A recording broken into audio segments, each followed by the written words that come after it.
What's up, legends? It's your host, Lord Shadow, and today we're diving deep into the mystery of devil fruits, their origin, powers, and the wild theories behind them. Let's break it down.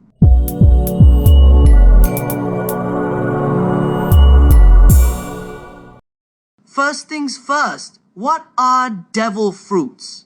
Honestly, we don't fully know. Even Dr. Vegapunk, the genius scientist, admits he can't figure out how they came into existence. What we do know is they're ancient, going back at least 800 years and give insane powers at the cost of swimming. Talk about a cursed deal, right? In chapter 1069, Vegapunk drops a mind-blowing theory. Devil fruits are manifestations of human hope and dreams. Think about it. Humans imagine evolving to fly, control fire, or even become gods, and somehow those desires exist as these fruits. Vegapunk even says users might live in a different dimension dreamed up by others before them. Crazy, right? Alright, let's discuss much in details about devil fruits. The mystical munchables that can turn you into a superhero, or, a sinking rock in water. But what's the deal with these things? Let's break it down. Devil fruits are scattered all over the world, waiting for someone brave or dumb enough to take a bite. One bite, and you gain powers straight out of a fever dream. Want to stretch like rubber? Control fire? Transform into a dinosaur? Oh yeah, that's on the menu. But you lose the ability to swim. Yup, the big blue becomes your worst enemy. And here's the kicker, no one really knows why. Like, did the ocean just decide? You want God tier powers? Fine, but stay out of my pool. And then we've got the fruit hierarchy. 3 types, each cooler than the last. Paramecia. These are your Swiss Army knives. Anything from creating strings to turning your body into candy. Zoan. Transform into animals or mythical beasts if you're feeling fancy. Want to turn into a phoenix and fly? Zoan's got you covered. Logia, the very important person club of fruits. Want to become fire or ice? Boom, Logia. But hey, they're rare, so good luck finding one. Here's the wild part. Each fruit is unique and you only get one shot. Try to eat another?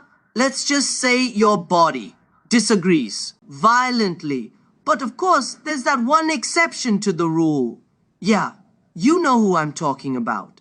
In most of the world, devil fruits are legendary, like winning the lottery. But in the Grand Line, it's a different story. Suddenly, everyone and their grandma has powers.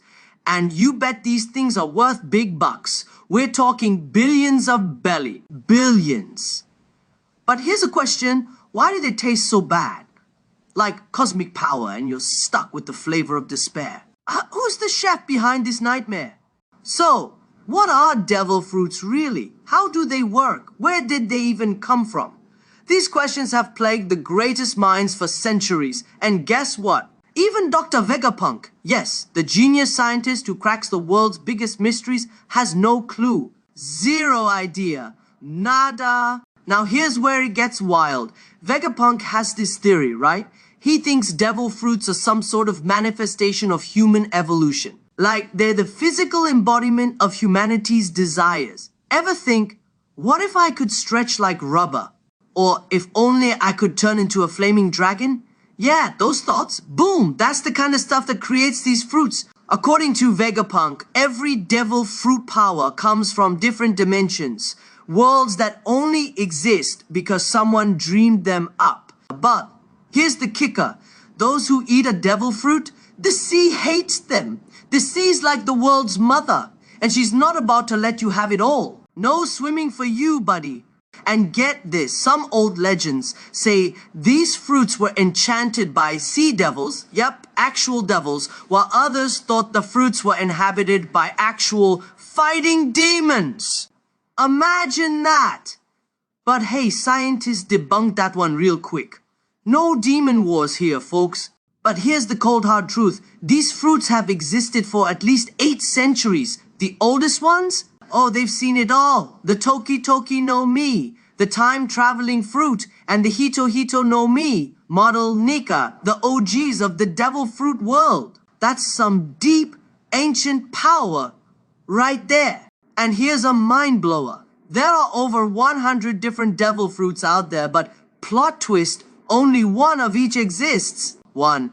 So, you better be fast if you want to get your hands on one of these game changers. So, I know what you're thinking. Why doesn't everyone just chow down on a devil fruit, right? Sounds like a no-brainer to get those epic powers. Well, hold your horses because it's not that simple. Let's dive into why, besides the fact that you'll never swim again. In the world of One Piece, devil fruits aren't just sitting around on every corner. Nope. These things are ridiculously rare.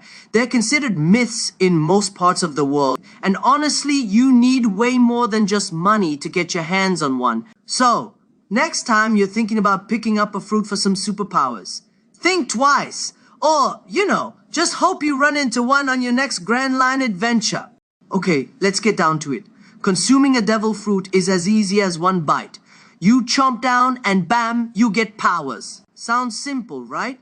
But here's the catch. No, seriously. You can only eat one devil fruit in your lifetime. If you try for a second, boom! Your body just can't handle it. Explodes like a firework gone wrong. No one knows why. Some folks think there's a devil inside each fruit, ready to throw down with another if they meet. Yeah, sounds crazy. But it's been debunked by science. Except Marshall D. Teach.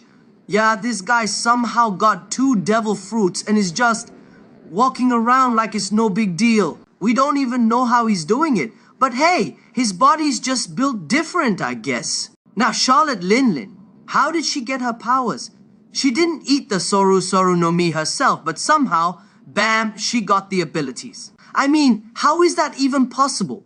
Did she just find the powers in the streets? And let's not forget the crazy extensions of these powers. Your clothes? Yep, they change with you. Want to turn into a giant? Your shirt's gonna stretch right along with you. Same goes for weapons and prosthetics, like Queen's artificial arm. Boom, it's a dinosaur leg now. Yeah, that happened. Though, not everyone follows the rules. Jewelry Bonnie's clothes, they don't change. Like, come on girl, what's your secret? Alright, now that we know why everyone isn't eating devil fruits left and right, let's talk about what types of devil fruits exist and why some are way more insane than others. And trust me, each type is more ridiculous than the last. There are 3 main types of devil fruits: Paramecia, Zoan, and Logia. Each one has its own unique flavor. Let's break them down. First up, Paramecia. These bad boys are the most common type of devil fruit. But don't let that fool you. They come with all kinds of weird superpowers. Think of it like a wild card. They give you everything from rubber bodies to being able to turn into a living weapon. From Gomu Gomu no Mi's stretchy powers to the Baku Baku no Mi that lets you turn into a human blender of sorts, these fruits can do anything outside of turning you into animals or elements. Some Paramecia let you create objects out of nothing, like strings that control people like puppets, or soap that can literally clean off strength. It's a crazy world of powers where the only limit is your imagination. Next up, Zoan fruits. These are a game changer, allowing the user to transform into animals. And not just any animals, carnivorous ones that give you extra strength and speed. But the real kicker? Zoan fruits don't just stop there. They've got more layers than a cake. Zoans can let you transform into a regular animal, or you can go full hybrid mode, combining the best of both worlds. The real crazy stuff happens with ancient Zoans, where you can become dinosaurs. Yeah, actual dinosaurs. And then there's the mythical Zoans, turning you into creatures like dragons or phoenixes. If you thought that was wild, some of these fruits even come with extra powers like healing flames or enhanced durability. Then, we've got Logia, the rarest and most powerful of all devil fruits. These are next level insane, and they let you control and become elements of nature. Fire, smoke, ice, magma, light, darkness, you name it, Logia has it. When you're a Logia user, you can transform your body into your element, making you invincible.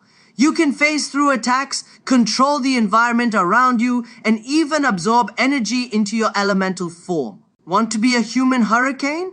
Or how about turning into darkness and nullifying other devil fruit powers? That's the power of Logia. Some Logia fruits like the darkness fruit can even create black holes. Hello, destruction. So there you have it. 3 types of devil fruits with endless possibilities. Paramecias for those who like unpredictable powers. Zoans are the perfect pick for the ultimate physical boost. And Logia, well, if you want to be basically untouchable, that's your fruit. Which type would you choose? Let me know in the comments, and don't forget to like, subscribe, and hit that notification bell for more devil fruit breakdowns. Now, here's where things get wild.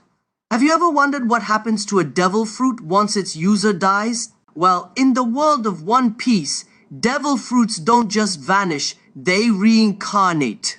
When a devil fruit user dies, their fruit's ability is reborn into a random part of the world, inside a new, ordinary-looking fruit. This fruit then transforms, taking on a distinct appearance, a spiral pattern, a curly stem, and even a color change. It's not just a random fruit, it's a cycle of reincarnation.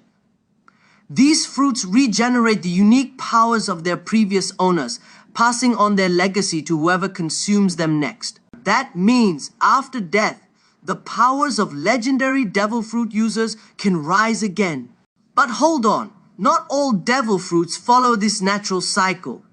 There's also the creation of artificial devil fruits, the infamous smiles. Unlike regular devil fruits, which are born through reincarnation, smile fruits are man-made, developed by scientists like Caesar Clown and Don Quixote do Flamingo. These fruits are actually grown on trees and, over time, they're transformed into devil fruits.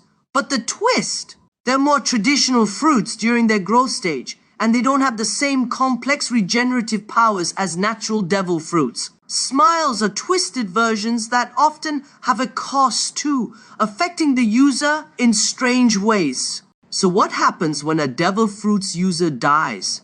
Let's look at some examples.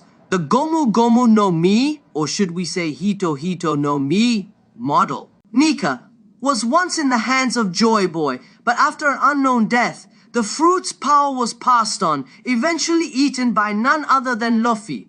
Then there's the Mera Mera no Mi, which Ace wielded until his tragic death at the hands of Akainu. Afterward, the fruit's power was up for grabs and eventually claimed by Sabo, who became the new Flame Emperor. The Gura Gura no Mi, the fruit of Whitebeard, one of the strongest men in the world, was claimed by Blackbeard after Whitebeard's death. Now, Marshall D. Teach wields the power to cause earthquakes, a terrifying force in the world. Other famous fruits like the Opopo no Mi and the Toki Toki no Mi also followed this cycle. When their users died, their powers didn't disappear. They reincarnated, ready to be wielded by new users. But there are still mysteries. What happens to artificial fruits when their user dies? Can smile fruits regenerate into new powers, or do they vanish into oblivion? And where do the rarest fruits, like the mythical Zoan fruits, go after their users' untimely deaths? In the world of One Piece, the cycle of life and death is intertwined with the power of devil fruits. No matter who eats them, these abilities will live on, pass from one person to the next. And so the legacy of devil fruits continues to shape the course of history. The moment you take a bite of a devil fruit, your world transforms. No longer bound by the limitations of the ordinary, you gain an incredible power. Whether you can turn into a giant beast, manipulate the elements, or create the strongest shockwaves ever seen, each fruit offers something truly unique. Some powers are made for combat, like those that enhance physical strength, or give the user the ability to control fire, water, or even gravity. Others are subtle but just as powerful, such as the ability to heal, enhance the senses, or even turn objects into food. These powers can be an absolute game changer in a fight. Even the most bizarre and seemingly useless powers, like turning objects into food or controlling something as simple as soap, can turn the tide in unexpected ways. No power is ever truly useless in the world of One Piece if the user knows how to harness it. Creativity and skill are key, as Rob Lucci once noted. How you wield your power is just as important as the power itself. But not all devil fruits are created equal. Take the Up no Mi, the ultimate devil fruit. Its power transcends ordinary limits, granting the user the ability to cure any disease, even those once thought incurable, and to grant eternal life in exchange for their own. The ability to manipulate life itself. Few powers in the world are as coveted or as dangerous. And with such powers comes the challenge of dealing with them. Each devil fruit grants a unique ability, and each one requires a different countermeasure to be defeated. While most devil fruit users share common weaknesses, like sea stone and the inability to swim, those who wield strange or rare powers require a different approach. They are the wild cards of battle, unpredictable and dangerous. One more advantage devil fruit users possess is the air of mystery. Many people, especially in distant lands, don't understand the true nature of these powers. To them, it's all magic or some curse. Devil fruit users can take advantage of this misunderstanding, manipulating others and pulling the strings behind the scenes. In the end, devil fruit powers don't just change the world around the user. They change the user themselves. They become a part of who you are, shaping your choices, your battles, and your legacy. The allure is undeniable. The question is, what will you do with the power you gain? While devil fruits offer extraordinary powers, they come with a host of challenges that users must contend with, some of which can significantly complicate their lives. The primary downside is the mystery surrounding devil fruits. Many people, especially in remote regions, may not even know that such fruits exist. The fact that their powers are only revealed after ingestion makes eating one a long shot. This means that individuals often have no idea what type of power they will gain, and what manifests can sometimes be difficult to control or understand. The lack of preparation can leave a user vulnerable, particularly if their newfound abilities are too powerful or too unusual for immediate use. There's always uncertainty when you take a bite. You can never be sure what power will awaken inside you, and not all transformations are kind. With great power comes a great need to learn control. Even once a devil fruit user unlocks their power, mastering it is another beast entirely. Not all users immediately understand how to control their abilities, and the process of training can be grueling.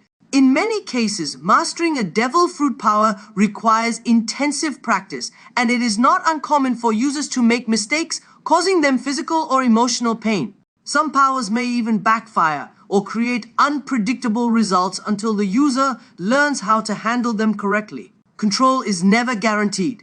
Even the most talented devil fruit users must train endlessly, facing failures and setbacks. The road to mastery is not easy, and sometimes the power itself can turn against you. Another drawback is the social stigma that devil fruit users often face. Though many people are fascinated by their powers, others view them as freaks, monsters, or even abominations.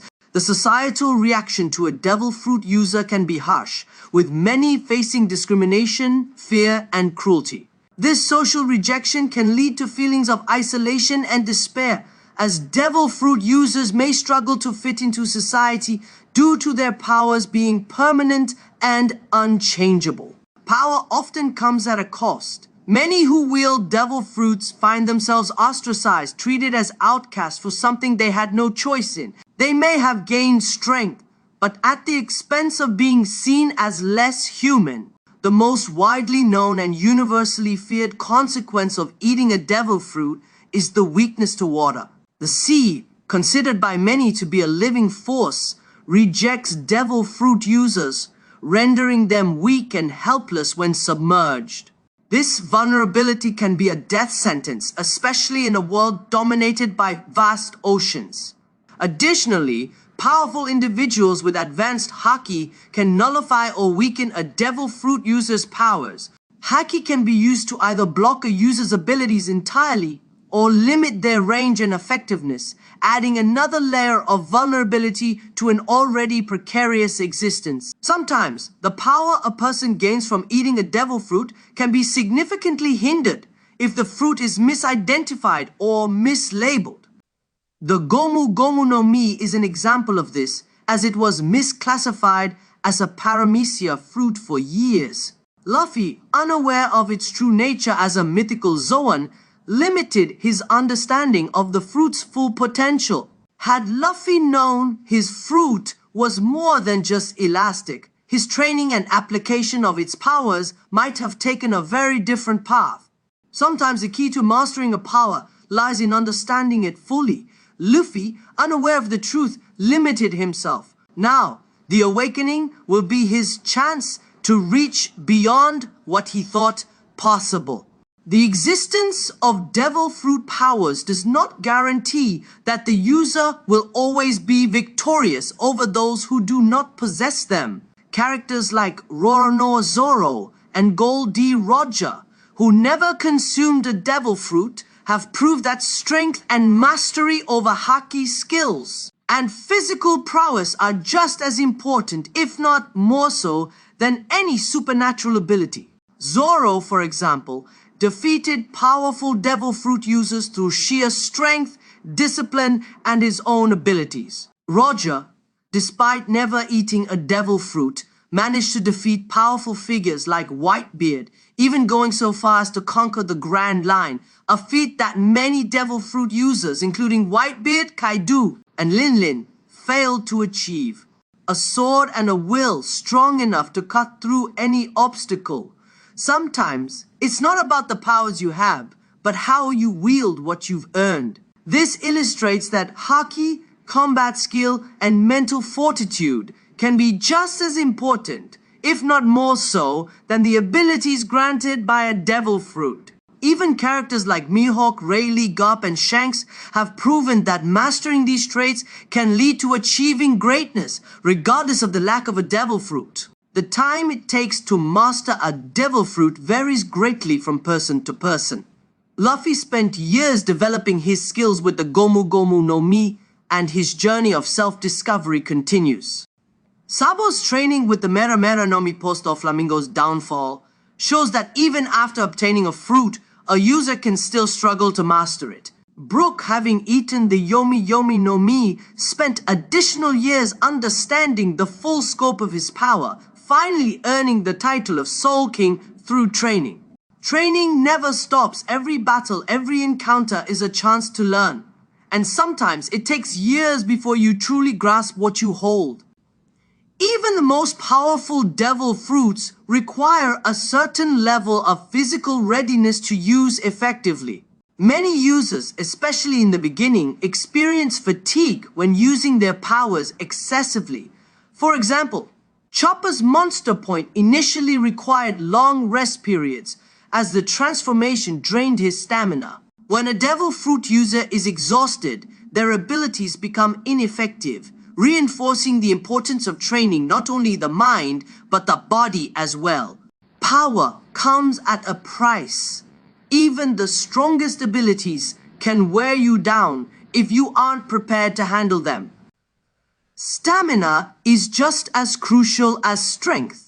The concept of awakening for devil fruit powers, particularly for paramecia and Zoan fruits, introduces an entirely new level of mastery and potential for their users. Awakening is an advanced state where a devil fruit user's body and mind fully synchronize with the powers granted by the fruit, allowing them to unlock greater abilities, more refined control, and even new powers that were previously inaccessible. However, this enhanced state comes with risks and challenges, particularly for Zoan users who may struggle with losing themselves to the instinctual side of their powers. When a paramecia devil fruit user awakens their power, they can extend their influence beyond their own body, transforming the environment or objects around them into something that matches the nature of their devil fruit. This is not just a simple expansion of power, it is a complete transformation of the surroundings to serve the user's will. For example, Don Quixote do Flamingo's Ito Ito no Mi allows him to turn the environment into strings, manipulating everything in his surroundings without touching it. Charlotte Katakuri used his Mochi Mochi no Mi awakening to change the walls of the mirror world into mochi, making the environment itself act as an extension of his powers. Eustace Kid, after awakening his Jiki Jiki no Me, can manipulate magnetism on a massive scale, not just to affect his own body, but to control external objects and even living beings. While awakened Paramecia powers offer great range and versatility, they come at a cost. The exertion required to manipulate large areas or apply advanced techniques can drain the user's stamina, making it a tactic used sparingly in battle. For example, Kid and Trafalgar Law have both expressed that their awakened powers are taxing and should be used as a last resort. In contrast to Paramecia awakenings, Zoan fruits grant the user an increase in physical strength, speed, and durability, as well as faster recovery times. However, Zoan awakening comes with a dangerous risk, losing the user's personality to the animalistic instincts of the Zoan fruit. This is particularly true for failed Zoan awakenings, such as the jailer beasts in Impel Down, who lose their sentience and become mindless beasts. However, successful awakenings are much rarer and provide immense power without the loss of personality. For instance, both Rob Lucci and Kaku demonstrated that even after awakening their Zoan-type devil fruits, they maintained their personalities while gaining extraordinary strength and abilities. Their awakened forms also carry a divine-like appearance, often marked by a distinct aura, signifying their mastery over the fruit's powers. For mythical Zoans like the Hito Hito no Mi model Nika, awakening can have unique effects. Mythical Zoans, unlike standard Zoans, retain their personalities even in an awakened state. Luffy, who possesses the Hito Hito no Mi model Nika, gains the ability to alter his rubbery body freely, as well as extend his powers to non-living objects around him. This is similar to Paramecia awakening, though Luffy's case is exceptional as it gives him more versatility with his abilities and greater freedom of action. While awakening a devil fruit's power offers incredible advantages, it requires extensive training and mental fortitude to fully harness it. Some users struggle with mastering the full potential of their powers even after awakening. For example, Don Quixote do Flamingo's awakening of the Ito Ito no Mi was not without challenges, and its environmental manipulation drained his stamina during battle. Furthermore, awakening powers do not come immediately. It often takes time and dedication for the user to adjust to these heightened abilities, making it an ongoing process. Devil fruits, being rare and highly coveted, are sought after by various factions, including the world government, pirates, and even the underworld. While devil fruits are more common in the Grand Line, the general population often misunderstands or fears them, leading to the belief that these powers are curses or sorcery. In conclusion, awakening in devil fruits introduces a dynamic layer of complexity and strength to a user's abilities, with different fruits offering unique enhancements depending on their type. However, this newfound power requires both mental and physical endurance, making it a tool to be wielded wisely. Would you like to explore the specifics of how a certain character's devil fruit awakens, or perhaps delve deeper into the lore of mythical Zoans? Throughout our exploration of devil fruits in the One Piece universe, we've uncovered several layers of mystery surrounding their origin. From the early hints about the powers being far from ordinary, to the hidden truths behind ancient technologies and the ancient kingdom, it's becoming clear that devil fruits may not just be a product of natural evolution, but rather something more, man-made. Could they have been created through advanced technology from a bygone era? This theory opens up new possibilities for the One Piece world, especially when we consider how powerful awakening can be and how it connects to ancient devices or methods hidden away throughout history. Could the ancient civilization have played a role in shaping the devil fruits that we see today? So, what does this mean for the future of the series? Only time will tell, but one thing's for sure, the devil fruits are deeply intertwined with the world's most profound mysteries. If you've watched till the end, I hope this gives you a clearer concept of the devil fruits, their origins, and their connection to ancient technologies. Thank you for watching, and if you want me to discuss any other topic in future videos, feel free to drop it in the comments. Don't forget to subscribe for more deep dives into the One Piece lore. See you in the next one.